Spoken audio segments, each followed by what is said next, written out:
बीज की यात्रा वृक्ष तक है, नदी की यात्रा सागर तक और मनुष्य की यात्रा परमात्मा तक है। जीवन में सुख और दुख दोनों आते हैं, दोनों का सामना करने के लिए तैयार रहें। प्रत्येक व्यक्ति चाहता है कि मेरे जीवन में केवल सुख ही आए, दुख कभी ना आए। ऐसी इच्छा करना अथवा ऐसा सोचना तो प्रत्यक्ष आदि प्रमाणों के विरुद्ध होने से ठीक नहीं है। ऐसा कोई व्यक्ति संसार में आज तक उत्पन्न नहीं हुआ और ना ही होगा जो जन्म तो ले ले और उसके जीवन में दुख न आए। ऐसा होना संसार में तो असंभव है। ऐसा तो केवल मोक्ष में ही होता है। जिनको ऐसी इच्छा हो कि केवल सुख ही मिले, दुख कभी ना मिले, तो वे महर्षि पतंजलि के अष्टांग योग का अभ्यास करके मोक्ष प्राप्ति करें। वहां उनकी इच्छा पूरी हो सकती है, क्योंकि सब ऋषियों ने वेदों के आधार पर ही ये बताया है कि जीवन में जो दुख आते हैं उनका मूल कारण संसार में जन्म लेना है। जब तक आप जन्म लेते रहेंगे तब तक दुख निश्चित रूप से आएगा। कम या अधिक, आज या कल, कोई ना कोई, कभी ना कभी दुख जरूर आएगा। एक व्यक्ति ने पूछा, जन्म लेने पर दुख क्यों आता है? इसका जन्म लेने से क्या संबंध है?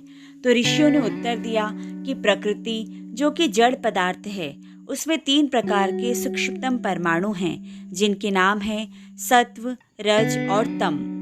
में से सत्व नामक परमाणु सुख देता है, रज नामक परमाणु दुख देता है और तम नामक परमाणु मोह अर्थात मूर्खता, नशा, नींद, आलस्य इत्यादि भावनाओं को उत्पन्न करता है। जन्म लेने का अर्थ है आत्मा द्वारा शरीर, मन, बुद्धि, इंद्रियां इत्यादि पदार्थों को धारण करना।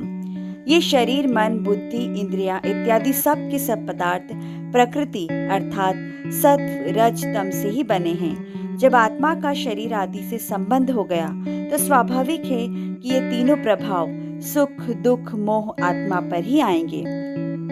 जैसे अग्नि के पास बैठने से गर्मी मिलती है, इसी प्रकार सत्व, रज, तम के साथ संबंध होने पर उनके प्रभाव सुख, दुख, मोह भी आत्मा को प्राप्त होंगे ही।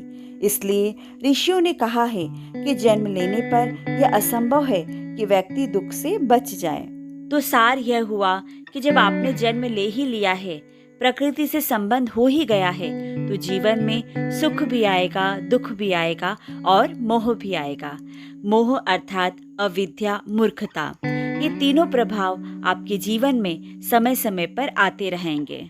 जो व्यक्ति इस सत्य को समझ लेगा वह दुख आने पर घबराएगा नहीं और उसे स्वाभाविक मानकर उसे संघर्ष करेगा, युद्ध करेगा।